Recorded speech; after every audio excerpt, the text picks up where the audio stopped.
Do you guys and gals and everyone in between remember last weekish when I said this? Yeah, that's right. We're talking about Elliott Abrams. Brr, brr. Yep, we're actually doing it. I'm finally fulfilling a promise in a relatively timely manner, and it has nothing, I repeat, nothing to do with the fact that I want to relax for my upcoming vacation and to satiate my nearly 2 dozen subscribers. Thank you all so much. Seriously, it's like actually a lot more than I thought I would get. So bless you. So, yes, we're talking about the Wunderkid himself, the man that somehow just like allowed to walk around free despite being a pretty big war criminal. Yes, Elliott Abrams. Oh, and yes, I am aware that these qualifications pretty much indict every one of the Bush years, including Papa Bush. And well, actually, yeah, that's continued straight through to the Obama years as well, so it's almost like a majority of the people in Washington are crooks by every conceivable metric. Let's not dwell on that too much because it's scary and I'm tired. But you know how I had a flashback like 30 seconds ago? sorry. I'm not gonna do it again for real. But it turns out we need to have another actual flashback if we're gonna discuss the extent of Abrams' war crimes, because he's been doing them for a long time and getting away with them for pretty much the same amount of time. So let's go back to the grooviest era of American history, full of disco, coke, crime, and horrifying amounts of police brutality. Thank God we got that problem fixed. Christ, time really is a flat circle. Anyways, the 80s. Woo!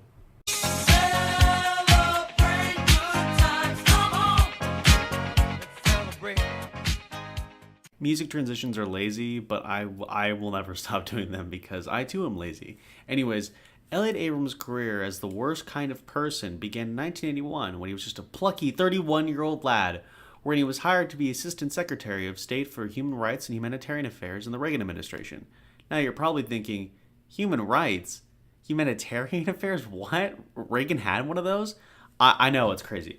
But it gets even crazier, so just hold on to your horses, please. Now, before we can discuss how Abrams is a total piece of shit, I need to provide some context about what his job was and the things that surrounded his job. So, let's talk about the far-right military dictatorship in El Salvador. It was a nation that had been embroiled in a civil war, quote unquote, since around 1980, which was ostensibly just an excuse for the government to murder every single dissident that it could. This story really began, however, in 1981, El Mozote. 800 men, women, and children lay dead on the streets of this secluded village, massacred by the El Salvadorian government through troops trained by the United States military. The day after the massacre, the Reagan administration hired Elliott Abrams, a job that fell into his lap, by the way, after his contemporary was caught saying that African Americans were, quote, inferior, intellectually speaking. So, awesome. And during his tenure as the ironic head of said human rights and humanitarian affairs, he decided upon the inhumane course of action regarding the El Mozote massacre. Just deny that it fucking happened. Abrams' job was to cover up the events, discredit those that survived or were aware of it, and bury any evidence that might lead back to the Romero administration, the administration that had caused the massacre in the first place. Now, ordinarily covering up just one massacre by calling it propaganda is enough to enter you in the Hall of Fame of douchebags. You can just, call it quits, pack it up, and just say, yeah, piece of garbage, done and dusted, what more do you need?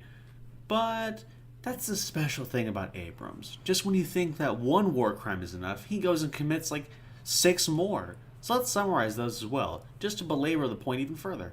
So let's fly on over to Guatemala to check out Abrams' second foray into foreign policy war crimes. Attention, ladies and gentlemen, this is your captain speaking. If you look out to your left, you can see a brutal civil war waged by the disturbingly violent far-right government of Efrain Rios Montt, wherein between in the early 80s and in the totality over the course of these regimes had killed over 200,000 civilians. And according to several human rights organizations, his government was responsible for over 93% of human rights abuses. He also had a history of targeting natives in genocidal campaigns and repression and cruelty. And if you look out to your right, you can see Abrams arguing to end the weapons embargo on his administration, saying that, quote, brought considerable progress, which is, it's not true. And he continued to argue that if we take the attitude, don't come to us until you're perfect, we're going to walk away with this problem until Guatemala has a perfect human rights record. Then we're going to be leaving in the lurch people who are there trying to make progress. Which is true if you consider progress to be the genocide of Native Americans. Anyways, folks, we'd like to thank you for flying War Crimes Air. We know you don't have a choice when it comes to airlines, but hey, at least we're not United. I can't do the bit.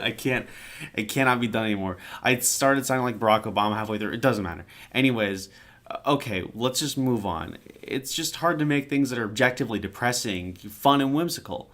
And speaking of fun and whimsical, not what's next. In 1983, Abrams had a passion project. Aside from consuming the souls of the innocent in a never-ending dark harvest of pain and misery, you see, most politicians and bureaucrats just want to be appointed or elected. Maybe get some tax breaks for the ludicrously wealthy, typical stuff. But Abrams, he aimed a little higher. He wanted to completely invade Nicaragua and topple the leftist Sandinista government because they weren't in lockstep with American interests. You see, I'm sure you've occasionally heard the name Contras pop up somewhere, and generally, I'm sure you know that they're associated with brutal right-wing militias, but you're not certain what they were specifically. Well, let me tell you. You were right about the far-right militias part, but the specifics are this.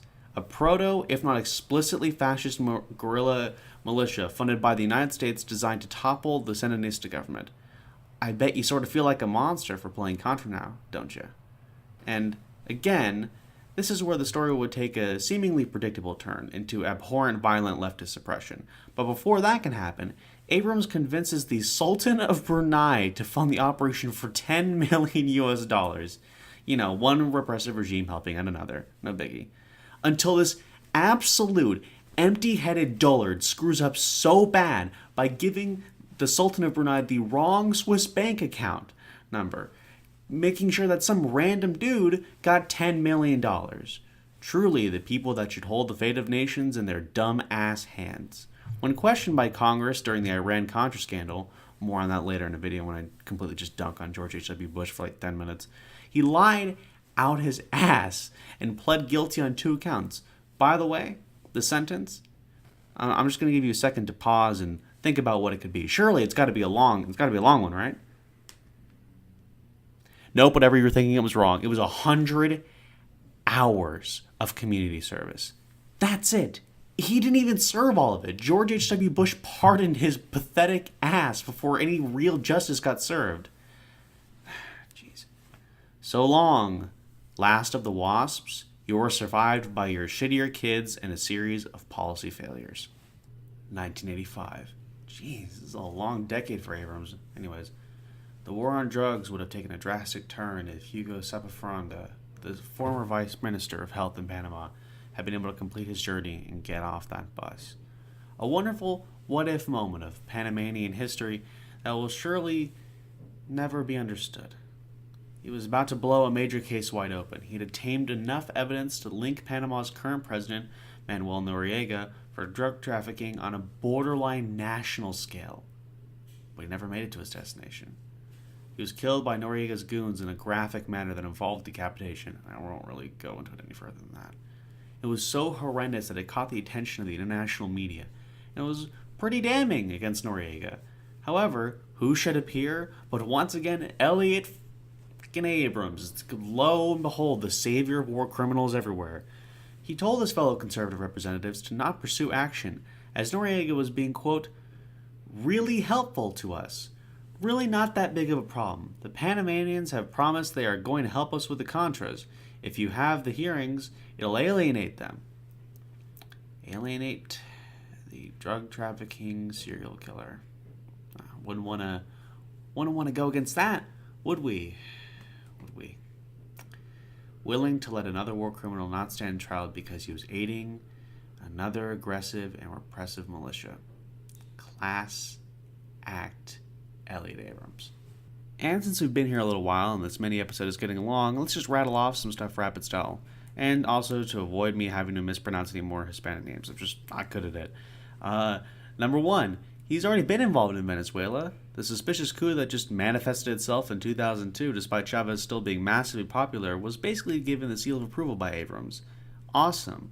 2, he played a non-insubstantial role in killing a peace deal with Iran in 2003 by making sure that the deal that was sent through fax never arrived at Rice's desk. Another one of those weird coincidences that just follows Abrams around wherever he goes. Number 3, and if you wonder why tensions have risen in Palestine and the apartheid state of Israel, yep, Abrams was there too, back in 2006 when the elections of Hamas and Fatah didn't go the way the Bushes intended them to. So he intervened again. He's clearly just a globe-trotting psychopath. So, in conclusion, what do we learn from this, aside from the fact that this man deserves and it needs to be in jail? Well, we learn that the Trump administration literally has zero intention of acting in good faith regarding this future conflict. They intend to most likely invade and conquer, if given the chance, and if anyone somehow still thinks this is a legitimate mission of democracy and peace, I'm sorry, but you're lying to yourself. I understand the concern that the Venezuelan people have about the precarious state in the world, and a lot of them are rightly seeking change, and that anything has to be better than what they're going through right now. But that's not the case either. I know that hope is a powerful emotion. It makes us feel strong when we're in a tough spot and anguish is all around us, but I promise you, the United States is not offering a true, amicable solution. Its leaders do not care at all about the Venezuelan people. I empathize with the compulsion to look for a quick solution during difficult times, and while I'm not Venezuelan, and while I have not suffered under the violence of Maduro or the more abrasive violence of his opposition, I can confidently tell you this. We're not the solution to your problems, even if you really want us to be. This whole video has been my not-so-subtle attempt of showing that Elliott Abrams is a bastard, a complete piece of shit, rotten to his core. His path of devastation and willingness to ignore human rights violations in favor of his death cult-like view has left rivers of blood and death all throughout Latin and Central America. And if this impassioned plea, an entire video documenting his various war crimes, wasn't enough to convince you that he does not give a shit about the lives of others, maybe this video will. Mr. Abrams would be a fit a subject for such a Nuremberg-style inquiry, but I agree with Mr. Abrams that Democrats would have to be in the dock with him.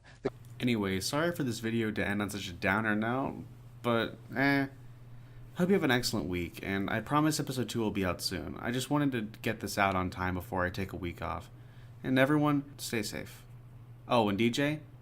I don't need no one else. I'm gonna play myself out, dude.